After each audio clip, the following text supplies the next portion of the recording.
नमस्कार दोस्तों, मैं रोशन हूँ और आप देख रहे हैं मेरे साथ रोज़ की तरह द पॉलिटिकल मुखिया। आज बहुत लंबी बातचीत नहीं कर पाऊँगा, थोड़ा बहुत एक विशेष मुद्दे पे आया हूँ बात करने के लिए, सचेत करने के लिए और सरकार से सवाल पूछने के लिए। योगी आदित्यनाथ जी से खुलकर सवाल पूछने के लिए या आप यह कह सकते हैं कि उनको एक तरीके से सही बात बताने के लिए। आप सजेशन के वे में ले सकते हैं या अनुभव के वे में ले सकते हैं।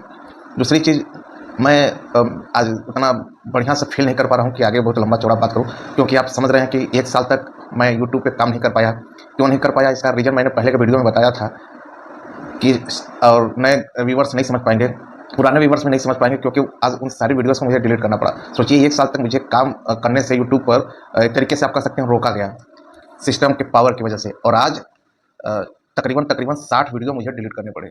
अब आप यह ना पूछिएगा कि क्यों डिलीट करने पड़े। सोचिए सुबह से लेकर रात तक जिस बंदे ने इतनी मेहनत की हो, उस वीडियो में रोज़ सीख रहा था, रोज़ नया कुछ करने की कोशिश कर रहा था, और आपने देखा भी होगा कि किस तरीके से निष्पक्ष होकर आम जनता के मुद्दों पे मैं आवाज़ उठा रहा था। गरीब, वंचित, दलित, मुसलमान, अल्पसंख्यक जिसको आप बोलें, पिछड़े, किसान, महिला, हर युवा, छात्र, बेरोज़गार, हर किसी के मुद्दे पे मैं खुलकर बातें कर रहा था। अ, बेबाक होकर, आँख में आँख डालकर सवाल पूछ रहा था, उनके मुद्दों को मैं उठा रहा था। पिछले की सारी वीडियोज़ में जो लगातार देख रहा होगा उसे पता होगा। सोचिए जिस बंदे को नियर अबाउट 60 वीडियोज़ डिलीट करना पड़े आज ही, वो भी 2-3 घंटे पहले, इस दरमियान, तो उसे कैसा फ़ील होगा? आप अंदाज़ा लगाइए। 1 साल तक जिसे यूट्यूब से दूर रखा गया। सोचिए मेरे सामने कितनी जटिल, कितनी कॉम्प्लिकेटेड सिचुएशन रही होगी कि मुझे 1 साल तक यूट्यूब पे काम नहीं करना पड़ा। एक तरीके से आप कह सकते हैं कि पूंजीवाद की ताकत की वजह से मुझे यूट्यूब से दूर रहना पड़ा 1 साल तक।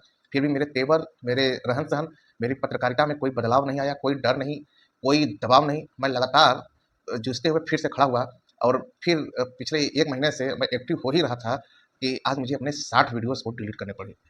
खैर, इस पर आप समझदार होंगे, आप अंदाज़ा लगाइएगा कि मुझे ऐसा क्यों करना पड़ा। एक मन में कम्फ़र्ट बैठ जाता है, या आप कहें कि कुछ चीज़ें ऐसी होती हैं जिसको आप हर जगह खुलकर चर्चा नहीं कर सकते। लेकिन मेरे तेवर, मेरी सोच, मेरी निडरता, मेरी पत्रकारिता में कोई दबाव, कोई भय नहीं दिखेगा। फिर मैं उसी तरीके से बात करूँगा, उसी तरीके से आवाज़ उठाऊँगा। बस अगर आप मेरे लिए कुछ करना चाहते हैं तो सिर्फ़ एक सब्सक्राइब और शेयर कर दिया करें।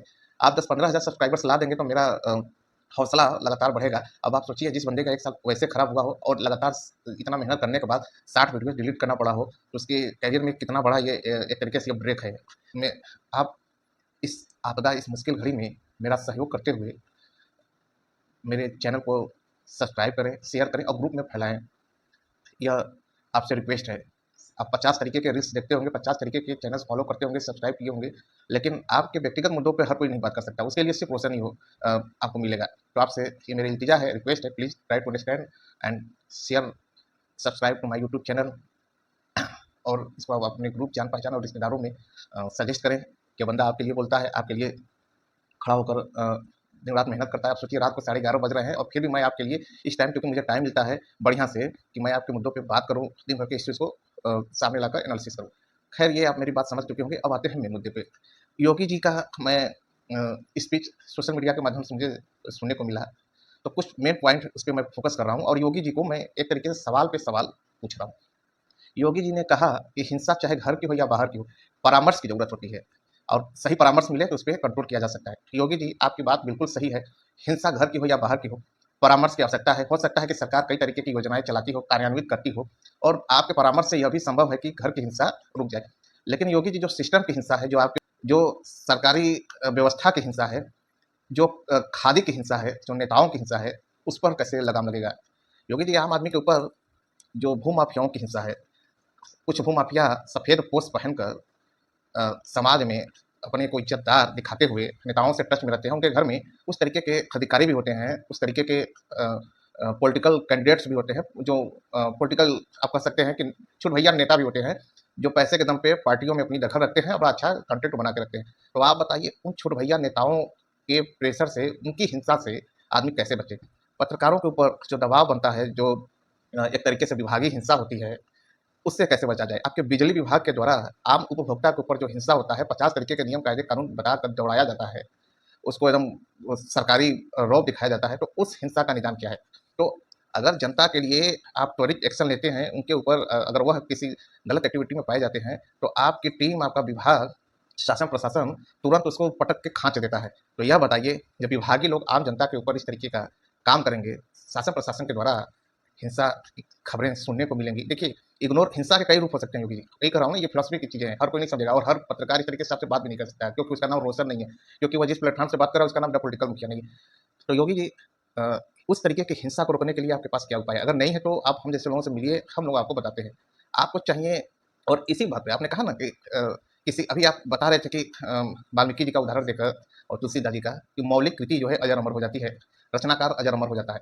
तो कृति मौलिक कब नज़र आएगी? जब उसकी मौलिकता को सम्मान मिलेगा। और कोई भी कृति अगर जनहित के मुद्दे पर लिखी जाती है, वह महाकाव्य भले ना बने, लेकिन उस कृति की अमरता इसी में हो जाती है कि सत्ता में रहने वाले लोग चिढ़ने लगते हैं, उसके ऊपर कार्रवाई करने लगते हैं। तो समझ लीजिए उसकी कृति अमर ही है। अगर मैं आपके खिलाफ कुछ बोल रहा हूँ, तो आपको लग रहा है कि खिलाफ बोल रहा हूँ, लेकिन मुझे लग रहा है कि मैं सरकार की उपेक्षात्मक नीतियों पे या सरकार को गुमराह करके कुछ लोग जो अपना सिक्का चलाते हैं, मैं उनके ऊपर आपको आईना दिखा रहा हूँ। और एक पत्रकार, एक जनता से ताल्लुक रखने वाला, जनता के बीच का, जमहूरियत का एक अंग इतना तो कर ही सकता है, आम नागरिक इतना तो कर ही सकता है, क्योंकि संविधान ने आपको शक्ति दी है, मुझे भी शक्ति दी है।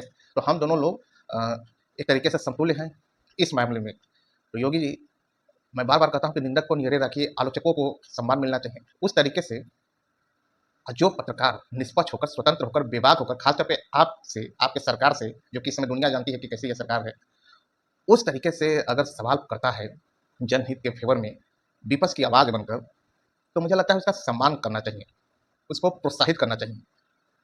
यही लोकतंत्र की खूबसूरती है, यही मौलिकता है। मैं आवाज़ उठा रहा हूँ जनता के मुद्दे पर, विपक्ष की आवाज़ बनकर आपसे सवाल पूछ रहा हूँ, तो ये मेरी मौलिकता जो है वह अमर बनेगी कि नहीं बनेगी? यदि आप मेरे आवाज़ को सम्मान देते हैं, मेरी वाणी को, मेरी पत्रकारिता को सम्मान देते हैं, और सम्मान का मतलब मैं पैसा, प्रशस्ति, इन सारी चीज़ों की आशाओं की नहीं बात कर रहा हूँ, यह उम्मीद से परे है। सम्मान का मतलब आप इस पे अमल करते हैं, इसे आप स्वीकार करते हैं, तो यह आपकी मौलिकता है और यही अजर अमर हो जाएगी। हर काम हम जोश से और शक्ति से नहीं कर सकते। कलम पे शक्ति नहीं लग सकती, जुबान पे शक्ति नहीं लग सकती। अगर ऐसा होता है, तो फिर आप यह मान के चलिए कि इस दौर में हरिशंकर परसाई, मनोहर जोशी इत्यादि लोगों का मिलना, शरद जोशी जैसे लोगों का मिलना नामुमकिन है। ये मिले चाहे ना मिले, लेकिन रोशन है। वो अपने प्लेटफ़ॉर्म पे जनता के मुद्दों पे, युवाओं के मुद्दों पे, बेरोज़गारों के मुद्दों पे, स्टूडेंट के मुद्दों पे बोलता रहेगा। मैं बोलता रहूँगा, मुझे फ़र्क नहीं पड़ता। मुझे कोई शेयर करे, सब्सक्राइब करे या ना करे, इससे मुझे फ़र्क नहीं पड़ता है। क्योंकि मैं नुकसान सहकर, मैं एक जुनूनियत के साथ अपनी सलाहियत को इतना मकबूल कर चुका हूँ कि मुझे सारी चीज़ों से फ़र्क नहीं पड़ता है। तो आप, मुझे उम्मीद है कि मेरी बातों को समझ रहे होंगे। आप द पॉलिटिकल मुखिया को आप भी योगी जी सब्सक्राइब कर लीजिए, अच्छा रहेगा। हाँ, आपने यह कहा कि भारत ने दुनिया में सबसे अधिक विश्वविद्यालय दिए, नो डाउट यह सही बात है। हमारी संस्कृति की धरती रही है, हमारी संस्कार और शिक्षा की धरती रही है, हमारी धरती भाईचारा और ज्ञान की रही है। लेकिन आज हम कहाँ हैं? आज विश्वविद्यालयों में किस तरीके के परिदृश्य हैं? राजनीति ने शिक्षा, संस्कृति, दर्शन, संस्कार सबको दबा दिया है, और राजनीति का मतलब कि जो हम सोचते हैं वही सही है। विचारधाराओं में इस तरीके का, अब विचारधाराओं में देखिए क्या मिल रहा है। विचारधाराओं में थोपने वाली बातें नहीं होनी चाहिए। विचारधाराओं को बैठकर, समझकर और जमहूरियत के ऊपर छोड़ देना चाहिए, जनता के ऊपर छोड़ देना चाहिए कि वह चयन करे कि उसे किस विचारधारा के साथ आगे बढ़ना है। तो मुझे उम्मीद है कि आप बेरोज़गारों के लिए भी काम करेंगे। यूनिवर्सिटी से स्टूडेंट निकलते हैं, स्टूडेंट ही बेरोज़गार बनते हैं। तो आप उस दिशा में काम करेंगे और उनके मुद्दों पे आवाज़ उठाएँगे। भर्तियों में थोड़ा ध्यान देंगे, फ़ोकस करेंगे, क्योंकि मैं पहले भी बोल चुका हूँ आपसे कि इतिहास किसी को छोड़ता नहीं है। आपके कार्यकाल में अगर सही तरीके से चीज़ें भर्ती को लेकर, छात्रों को लेकर, बेरोज़गारों के मुद्दों को लेकर अगर सही से चीज़ें होंगी, तो समझ लीजिए इतिहास आपकी भी मौलिकता को अजर बना देगा। ये आपके शब्दों में ही मैं बता रहा हूँ। और आखिरी में, आपने ये बहुत अच्छा काम किया, देर से ही किया लेकिन बहुत अच्छा काम किया कि अब सोशल मीडिया पे आपने लगाम लगा दिया। हाई कोर्ट, माननीय हाई कोर्ट का भी आदेश, उनके निर्णयों का हम सम्मान करते हैं, और हमें खुशी है कि इस देश में न्यायपालिका की स्थिति मजबूत है। हालाँकि उसे और मजबूत करने की आवश्यकता है। नेता लोग उसे जगह समय-समय पर कमज़ोर करने की कोशिश करते हैं, लेकिन न्यायपालिका की वजह से आज आम आदमी जो परेशान है, पीड़ित है, उससे उम्मीद रहती है कि उसे इंसाफ मिलेगा, उसे न्याय मिलेगा। तो सोशल मीडिया पे अम, अराजकता फैलाने वालों को लेकर आपने जो निर्णय लिया है योगी जी, जो फैसले लिए हैं, जो लोगों को निर्देश दिए हैं कि ये रुकना चाहिए और कार्रवाई होना चाहिए, तो ये सही है। इसका हम लोग समर्थन करते हैं। लेकिन यह काम आपको बहुत पहले बहुत सख्ती से कर देना चाहिए, क्योंकि जाति के आधार पे, धर्म के आधार पे या किसी और तरीके से किसी को डिमीन करना, छोटा दिखाना और सोशल मीडिया पे भ्रामक तथ्यों के साथ किसी की छवि बिगाड़ना या गलत चीज़ें फैलाना ताकि भाईचारा, अमन चैन में खलल पड़े, तो यह बहुत बड़ा गुनाह है, यह बहुत बड़ा द्रोह है। एक तरीके से यह सिस्टम और संविधान को उँगली दिखाने के समान है। तो ऐसे लोगों पे चिह्नित कर कार्रवाई करने की आवश्यकता है। इसमें किसी तरीके का कोई वो मोल-भाव होने की ज़रूरत भी नहीं है करने की। हाँ, लेकिन भेदभाव नहीं होना चाहिए, निर्दोष नहीं फँसने चाहिए। उनको मौका मिलना चाहिए अपनी बेगुनाही साबित करने का। निर्दोष हैं तो उनको अपनी उस चीज़ों को प्रूव करने के लिए उनको मौका मिलना चाहिए। कम बोलते बोलते मुद्दा इतना बड़ा था कि वीडियो 14-15-16 मिनट का हो गया, लेकिन मन थोड़ा सा दुखी है, शॉर्ट वीडियो डिलीट हो गया। 1 साल का गैप, समझ सकते हैं कि मन में कितना थोड़ा सा पीड़ा होता है ना, पीड़ा होती है। व्यक्ति के मन से सकारात्मकता का भी निर्माण होता है। आपको लगता होगा कि नहीं, ऐसा नहीं, लेकिन मुझे लगता है। तो आप सब्सक्राइब करें, शेयर करें। बाकी के लिए मैं ऑलरेडी हमेशा आपके साथ खड़ा हूँ। फिलहाल के लिए दीजिए इजाज़त, और द पॉलिटिकल मुखिया को लगातार समर्थन अपना देते रहिएगा। धन्यवाद।